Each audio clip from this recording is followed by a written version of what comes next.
Hello good evening to all of you. कैसे हो dear students? I hope आप सभी लोग ठीक हो। गाइस, आज की क्लास बहुत ही ज़्यादा इंपॉर्टेंट होने वाली है क्योंकि आज की क्लास में हम लोग इंग्लिश ग्रामर पढ़ेंगे। ठीक है, और इंग्लिश ग्रामर में कौन सा टॉपिक पढ़ेंगे जी? तो प्रीपोजिशंस। ठीक है, जैसा कि गाइस आप सभी लोग जानते हो प्रीपोजिशन से 2 से 3 क्वेश्चंस आपके परीक्षा में पूछ लिए जाते हैं। तो देखिए गाइस, हम लोग प्रीपोजिशंस पूरा डेप्थ में नहीं पढ़ेंगे। जैसा कि आप सभी लोग जानते हो प्रीपोजिशंस बहुत ही बड़ा चैप्टर है। अगर हम लोग इसको पढ़ने लग जाएं तो आई थिंक एक हफ्ता भी कम पड़ जाएगा। ठीक है, बट मैं आपके एग्ज़ाम पॉइंट ऑफ व्यू से पढ़ाऊंगा। आपके एग्ज़ाम में जैसे जैसे क्वेश्चंस पूछे हुए हैं उसी लेवल का हम लोग पढ़ेंगे। ठीक है, यानी कुछ वर्ड्स हैं, कुछ ऐसे वर्ड्स हैं जिनके साथ फिक्स प्रीपोजिशंस का यूज होता है, और कुछ ऐसे भी वर्ड हैं जिनके साथ इन का भी प्रयोग होता है ना, जैसे टू का भी प्रयोग होता है, ऑफ का भी प्रयोग होता है। तो जितने भी इंपॉर्टेंट वर्ड्स हैं वो आज की इस वीडियो में हम लोग देखेंगे। ठीक है, तो चलिए क्लास को स्टार्ट करते हैं। तो क्लास स्टार्ट करने से पहले यदि आप लोग इस चैनल पे नए हो और पहली बार हो तो इस चैनल को जल्दी से सब्सक्राइब कर लो और बेल आइकन को हिट कर लो, और वीडियो को जल्दी से लाइक कर दीजिए ताकि आज की क्लास को स्टार्ट किया जाए। वीडियो को जल्दी से लाइक कर दीजिए। जितने भी स्टूडेंट आ गए हैं प्लीज़ आप सभी से रिक्वेस्ट है कि वीडियो जल्दी से लाइक कर दीजिए और वीडियो को शेयर भी कर दीजिए। और यदि अब तक आप लोगों ने हमारे टेलीग्राम को ज्वाइन नहीं किया है तो आप लोग मेरे टेलीग्राम ग्रुप को भी ज्वाइन कर सकते हो। टेलीग्राम ग्रुप ज्वाइन करने से आपको फ़ायदा क्या होगा कि आपको क्लास ओवर हो जाने के बाद वहाँ आपको पीडीएफ प्रोवाइड करवा दिया जाता है आज के क्लास का, है ना। टेस्ट भी आपका टेलीग्राम पे भी होता है, क्विज़ भी टेलीग्राम पे होता है, तो बहुत तरह का फ़ायदा होने वाला है आपको टेलीग्राम ग्रुप पे। तो जल्दी से टेलीग्राम ग्रुप ज्वाइन कर लीजिए। आपको टेलीग्राम ऐप ओपन करना होगा, उस पर स्टडी विथ रितेश सर्च करना होगा सर्च बॉक्स में जाकर, और फिर हमारे चैनल को ज्वाइन कर लेना होगा। ठीक है, तो चलिए आज की क्लास को स्टार्ट किया जाए। चलिए देखिएगा, पहला वर्ड जो दिया हुआ है आपको एक्सेस दिया हुआ है। तो यहाँ आपको बताना है एक्सेस के साथ किस फिक्स प्रीपोजिशंस का प्रयोग होता है। ठीक है, तो सबसे पहले आप लोग मुझे ये बताइए कि एक्सेस का मतलब क्या होता है। ठीक है, तो आपको बताना होगा एक्सेस का मतलब क्या होता है। तो याद रखना, एक्सेस का मतलब होता है तक पहुँच होना। ठीक है, यानी एक्सेस का मतलब क्या होता है? तक पहुँच होना। या आप लोग बोलते हो ना मेरा यहाँ तक पहुँच है, मेरा यहाँ तक अप्रोच है, तो इसका सिनोनिम्स भी बोल सकते हो, क्या हो जाएगा? अप्रोच भी हो जाएगा। ठीक है, यदि आपसे पूछ दे एक्सेस का सिनोनिम्स क्या होगा तो क्या होता है? अप्रोच भी बोल सकते हो आप लोग, है ना। अप्रोच बोलते हो ना आप लोग, मेरा यहाँ तक अप्रोच है, मेरी यहाँ तक पहुँच है। तो एक्सेस का मतलब क्या होता है? तक पहुँच होना या अप्रोच। तो आपको बताना है इसके साथ किस फिक्स प्रीपोजिशंस का प्रयोग होता है। तो आइए अब आप लोग मुझे बताइए एक एग्जाम्पल के माध्यम से। जैसे सेंटेंस आपको दिया हुआ होगा, the elevator provides easy access dash my office. तो आप सभी को बताना है यहाँ पर एक्सेस के बाद किस प्रीपोजिशंस का प्रयोग होगा। तो पहला ऑप्शन है टू, दूसरा ऑप्शन है इन, तीसरा ऑप्शन है ऑफ, चौथा ऑप्शन है एट। तो जल्दी से आंसर कीजिएगा सभी विद्यार्थी। क्वेश्चन है the elevator provides easy access dash my office, यानी हिंदी में इसको कैसे कहा जाएगा? तो एलिवेटर को क्या कहते हैं इंग्लिश में? लिफ्ट, सॉरी हिंदी में क्या कहते हैं? तो लिफ्ट कहते हैं। तो लिफ्ट जो है मेरे कार्यालय तक आसान पहुंच प्रदान करता है। ठीक है, तो अब आपको बताना है यहाँ पर एक्सेस के साथ किस प्रीपोजिशंस का प्रयोग होगा जी। वेरी गुड, यानी जिन्होंने भी आंसर ऑप्शन ए दिया है वो सही है। तो याद रखिएगा हमेशा एक्सेस टू होता है। ठीक है, एक्सेस टू होता है। ठीक है, समझ में आ गया ना। चलिए बढ़ते हैं नेक्स्ट क्वेश्चंस की तरफ। चलिए देखिएगा, सेकंड वर्ड जो दिया हुआ है एक्यूज्ड दिया हुआ है। ठीक है, तो आपको यहाँ पर भी सेम चीज़ बताना है कि एक्यूज्ड के साथ किस प्रीपोजिशंस का प्रयोग हम लोग करेंगे। ठीक है, तो सबसे पहले आप लोग ये जानिए एक्यूज्ड का मतलब क्या होता है। तो इसका मतलब होता है आरोपी होना, है ना, आरोपी होना।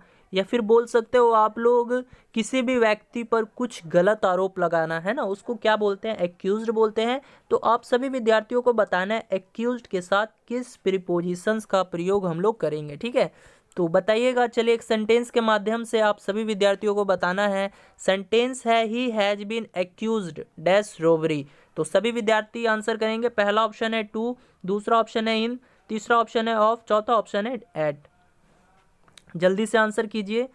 देखिए ये चीज़ मैं जितना भी बता रहा हूँ ना आपको, बहुत ही ज़्यादा वीवीआई है। ये आपके प्रीवियस ईयर से ही मैंने तैयार किया है। ये लेक्चर जो आज मैं करवा रहा हूँ आपका, मुझे एक दिन लग गया है इस चीज़ को तैयार करने में। तो प्लीज़ आप सभी लोगों से रिक्वेस्ट है कि आप लोग इस वीडियो को अच्छे से देखिए, इस क्लास को अच्छे से कीजिए। क्वेश्चन यहाँ से पूछा जा सकता है, 99% चांसेस हैं कि इस वीडियो से आपका प्रीपोजिशन से 2 से 3 क्वेश्चंस मिल जाएगा। बट कब? यदि आप लोग अच्छे से पढ़ते हो तब। ऐसा नहीं है कि एक बार वीडियो देख लिया आपने और बस हो गया, ऐसा नहीं होता। आप लोग इसको नोट्स बनाकर, मैं जितना भी पढ़ा रहा हूँ उसको लिखिए और हर चीज़ को, हर वर्ड को याद कीजिए, ठीक है। और उस वर्ड के साथ किस प्रीपोजिशंस का प्रयोग होता है वो भी आपको याद करना ही करना होगा। चलिए बताइएगा। वेरी गुड, यानी जिन्होंने भी आंसर ऑप्शन सी दिया है वो सही है। तो क्या हो जाएगा? He has been accused of robbery, ठीक है। तो याद रखना है, एक्यूज्ड के साथ हमेशा ऑफ प्रीपोजिशंस का प्रयोग करते हैं, ठीक है। अभी सेंटेंस का मतलब क्या हो गया? तो उस पर डकैती का आरोप लगाया गया है ना, उस पर डकैती का आरोप लगाया गया है, ठीक है। तो चलिए बढ़ते हैं अब नेक्स्ट क्वेश्चंस की तरफ। गाइज यदि वीडियो पसंद आ रही है तो इस वीडियो को एक लाइक कर देना। आपके एक लाइक से मुझे काफ़ी ज़्यादा मोटिवेशन फील होता है, ठीक है। तो चलिए देखिएगा, नेक्स्ट वर्ड जो दिया हुआ है एकस्टम्ड दिया हुआ है। एकस्टम्ड, आपको इसका बताना है कि इसके साथ किस प्रीपोजिशंस का प्रयोग होता है, ठीक है। तो देखिए इसका मतलब पहले जानिए आप लोग, इसका मतलब क्या होता है। तो इसका मतलब होता है का आदि होना, समझ गए? का आदि होना, या बोल सकते हो का लत लग जाना, लत लग जाना, ठीक है। या फिर बोल सकते हो एक तरह से शौकीन भी बोल सकते हो, का लत लग जाना, ठीक है। या फिर बोल सकते हो का शौकीन हो जाना, ठीक है। जैसे इंग्लिश में हैबिचुएटेड भी बोल सकते हो उसको, ठीक है। तो एकस्टम्ड का मतलब क्या हो जाएगा? का आदी होना, ठीक है। का आदी होना, का लत लग जाना, का शौकीन होना। समझ में आ गया ना? इंग्लिश में हैबिचुएटेड भी बोल सकते हो। तो आपको बताना है एकस्टम्ड के साथ किस प्रीपोजिशंस का प्रयोग हम लोग करेंगे, ठीक है। तो बताइए। चलिए एक सेंटेंस के माध्यम से आप सभी विद्यार्थी बताइएगा। सेंटेंस है he is accustomed dash travelling a lot in his job, ठीक है। तो बताइएगा, पहला ऑप्शन है टू, दूसरा ऑप्शन है इन, तीसरा ऑप्शन है ऑफ, चौथा ऑप्शन है एट। सभी विद्यार्थी आंसर करेंगे। बहुत ही वीवीआई क्वेश्चन है। तो देखिए इसका मतलब क्या हुआ? इसका मतलब हुआ वह अपनी नौकरी में बहुत यात्रा करने का आदी है ना, यानी वह अपनी जॉब में बहुत ज़्यादा यात्रा करने का क्या है? शौकीन है ना, आदी है। तो अब बताइए कस्टम के साथ किस प्रीपोजिशंस का प्रयोग कीजिएगा आप लोग? वेरी गुड, यानी जिन्होंने भी आंसर ऑप्शन ए दिया है तो उन्होंने सही दिया है, ठीक है। तो हमेशा इस तरह से याद रखना, एकस्टम्ड के साथ हमेशा फिक्स प्रीपोजिशंस टू का ही प्रयोग होता है, कस्टम्ड टू होता है, ठीक है। कस्टम टू होता है। चलिए बढ़ते हैं नेक्स्ट क्वेश्चंस की तरफ। चलिए देखिएगा, नेक्स्ट वर्ड जो दिया हुआ है एडिक्टेड दिया हुआ है, एडिक्टेड है ना। तो आपको बताना है कि एडिक्टेड के साथ किस प्रीपोजिशंस का प्रयोग करेंगे हम लोग, ठीक है। तो सबसे पहले आप लोग जानिए एडिक्टेड का मतलब क्या होता है। तो आप लोग बोल सकते हो एडिक्टेड का मतलब होता है का लत लग जाना, ठीक है। इसका भी वही बिल्कुल सेम मतलब है, सेम मीनिंग है, का लत लग जाना है ना, का आदी होना, का शौकीन होना, है ना। तो वो एक तरह से बोल सकते हो, अभी मैंने आपको क्या बताया था, एक कस्टम्ड बताया था ना, उसी का सिनोनिम्स के रूप में इसको ले सकते हो आप लोग, ठीक है। तो एक कस्टम्ड का मतलब क्या मैं बताया था, का आदी होना, का लत लग जाना, शौकीन होना। तो एडिक्टेड का भी मतलब बिल्कुल वही हो जाएगा, ठीक है। तो अब आपको बताना है कि इसके साथ जो फिक्स प्रीपोजिशन आएगा वो क्या आएगा। जैसे चलिए बताइए, तो एक सेंटेंस के माध्यम से एग्जाम्पल दिया हुआ है आपको, सेंटेंस दिया हुआ है ही इज एडिक्टेड डैश वाइन। बताइए टू का प्रयोग होगा, इन का प्रयोग होगा, या ऑफ का प्रयोग होगा, या फिर एट का प्रयोग होगा। सभी विद्यार्थी आंसर करेंगे। तो वेरी गुड, यानी जिन्होंने भी आंसर ऑप्शन ए दिया है वो सही है। तो याद रखिएगा, एडिक्टेड हो या फिर एकस्टम्ड हो, इसके साथ हमेशा फिक्स प्रीपोजिशन टू का ही प्रयोग होता है। तो कैसे हो जाएगा, he is addicted to wine. तो वो इसका मतलब क्या हो जाएगा, वह शराब का शौकीन है, यानी वो शराब का आदी है, यानी वो मतलब एक तरह से वो आदत से लाचार है ना। वो बोलते नहीं है उसको शराब की लत लग गई है, आदत लग गई है। तो इसका मतलब यही हुआ, ठीक है। चलिए बढ़ते हैं नेक्स्ट क्वेश्चंस की तरफ। चलिए देखिएगा, नेक्स्ट वर्ड जो दिया हुआ है अफ्रेड दिया हुआ है, तो आपको बताना है अफ्रेड के साथ किस प्रीपोजिशंस का प्रयोग करेंगे। आई होप इसका आंसर सभी कोई सही देगा, सभी विद्यार्थी सही देंगे इसका आंसर, क्योंकि सबको पता है अफ्रेड के साथ किस प्रीपोजिशंस का प्रयोग करते हैं जी। चलिए जल्दी से बताइएगा, कोई भी ऑप्शंस में नहीं दिया हूँ आप सबको, जल्दी से बताइएगा, और इसका मीनिंग भी बताना है आपको। अफ्रेड का मतलब क्या होता है और इसके साथ किस प्रीपोजिशंस का प्रयोग करते हैं, आप सभी विद्यार्थी बताइए जल्दी से कमेंट बॉक्स में, जल्दी से बताइए। मैं सबका कमेंट चेक करता हूं और मैं ये भी देखता हूं कि कौन स्टूडेंट सही आंसर देता है, कौन स्टूडेंट गलत आंसर देता है, ठीक है, और कौन स्टूडेंट आंसर नहीं देते हैं, मैं वो भी चेक करता हूं। तो प्लीज़ आप सभी से रिक्वेस्ट है कि आप लोग आंसर कीजिए, ताकि मुझे भी पता चले कि आप लोगों का तैयारी कहाँ तक पहुँचा। वेरी गुड, यानी जिन्होंने भी आंसर ऑफ दिया है ना, तो वो सही है, ठीक है। तो देखिए अफ्रेड का मतलब क्या होता है, तो अफ्रेड का मतलब होता है से डरना, यानी डरना बोल सकते हो आप लोग, भयभीत होना बोल सकते हो आप लोग, है ना। तो अफ्रेड का मतलब क्या हो जाएगा, डरना, भयभीत होना, है ना। तो इसके साथ जो है फिक्स प्रीपोजिशंस ऑफ का प्रयोग होता है, ठीक है। अब देखिए एक सेंटेंस के माध्यम से आप लोग इसको सॉल्व कीजिए। तो सेंटेंस आपको एग्जाम में कुछ इस तरह से दिया जा सकता है कि are you afraid dash dogs, तो बताइए क्या फील कीजिएगा आप। तो अब तो पता चल गया होगा आप लोगों को, क्या होगा, ऑफ होगा, यानी ऑप्शन सी जो है आपका राइट आंसर हो जाएगा, ठीक है। चलिए बढ़ते हैं नेक्स्ट क्वेश्चंस की तरफ।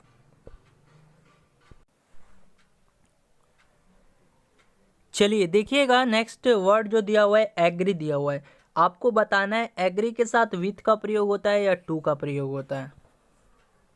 तो देखिए मैं आपको बता दूं, तो एग्री के साथ विथ का भी प्रयोग होता है जी, और टू का भी प्रयोग होता है, ठीक है। तो देखिए एग्री के साथ जब विथ का प्रयोग होगा तब इसका मतलब क्या होगा, तो देखिए एग्री के साथ विथ का प्रयोग तभी होगा जब किसी व्यक्ति से आप सहमत हो। देखो एग्री का मतलब क्या होता है, सहमत होना, ठीक है। एग्री का मतलब होता है सहमत होना।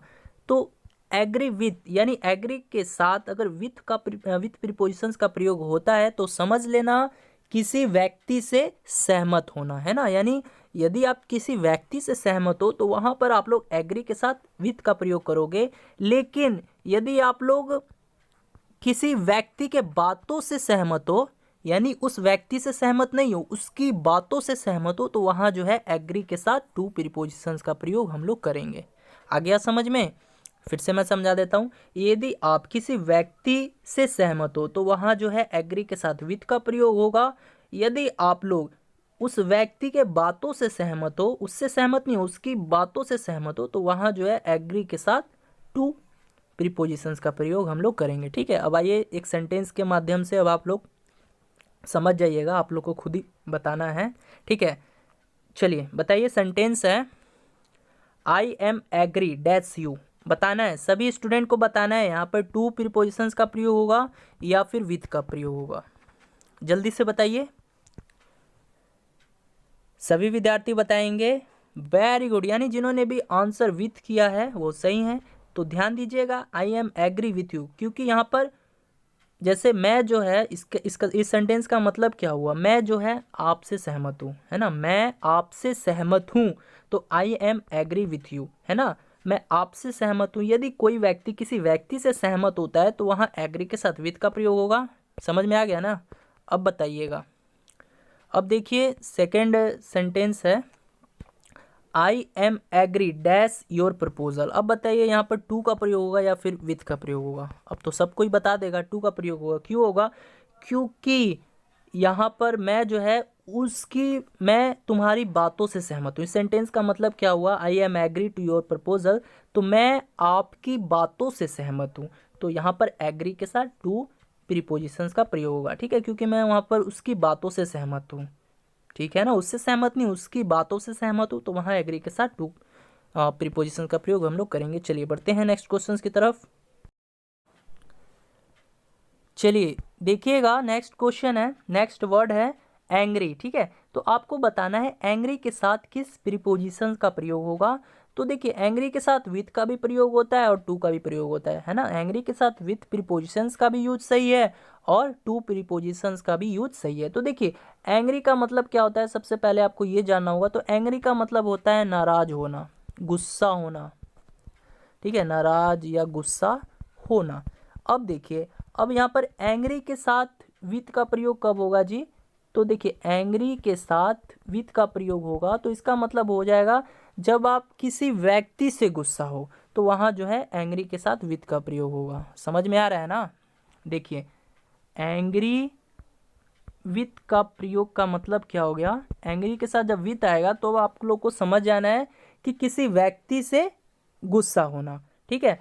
और एंग्री के साथ यदि टू का प्रयोग आ गया यानी टू प्रीपोजिशंस का प्रयोग आ गया तो समझ लेना आप उस व्यक्ति के बातों से गुस्सा हो, है ना। समझ में आ गया ना। एंग्री विथ का मतलब क्या हो गया कि आप किसी से गुस्सा हो, कोई भी व्यक्ति हो सकता है, कोई भी पर्सन हो सकता है, तो आप उससे गुस्सा हो तो वहाँ जो है एंग्री के साथ विथ का प्रयोग होगा। यदि आप उस व्यक्ति की बातों से गुस्सा हो, है ना, तो वहाँ जो है एंग्री के साथ टू प्रीपोजिशंस का प्रयोग होगा, ठीक है। अब आइए एग्जाम्पल के माध्यम से आप लोग समझिए।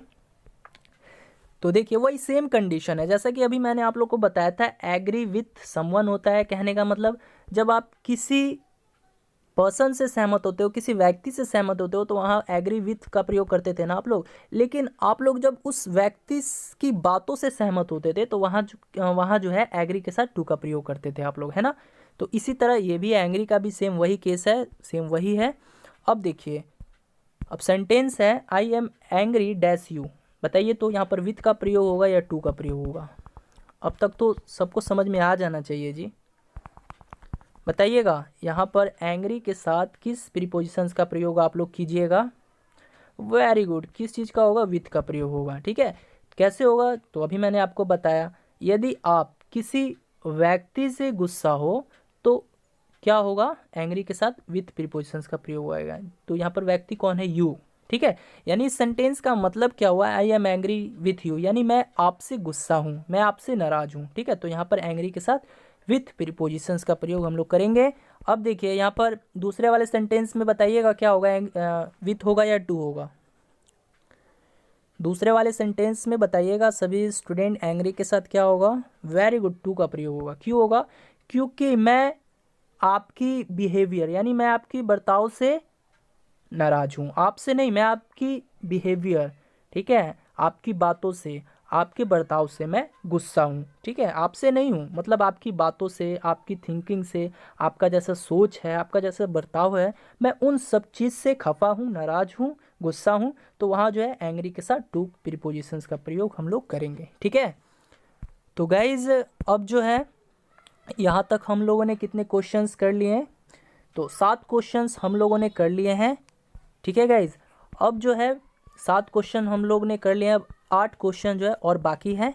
तो अभी मैं थोड़ी देर में क्लास स्टार्ट करूँगा, यानी कहने का मतलब अब क्लास जो है आपका 8 बजे से होगा, तो आप सभी लोग 8 बजे भी आ जाइएगा, क्योंकि 8 बजे वाली क्लास में जितने भी क्वेश्चन रहेंगे वो सब आपके प्रीवियस ईयर से रहेंगे, ठीक है। यानी प्रीवियस ईयर्स में भी ऐसे क्वेश्चंस पूछे जाते हैं, इसीलिए मैं ये वीडियो बनाया हूँ, ये क्लास ले रहा हूँ, ठीक है। तो 8 बजे सभी स्टूडेंट आ जाइएगा लाइव। मैं 8 बजे आपको जितने भी बचे हुए क्वेश्चन हैं, यानी 7 क्वेश्चंस तक हम लोगों ने यहाँ तक कर लिया है, 8 क्वेश्चंस से हम लोग स्टार्ट करेंगे और 15 क्वेश्चंस तक अभी हम लोग को और करना है। तो आप लोग 8 बजे लाइव आ जाइएगा, ओके। चलिए।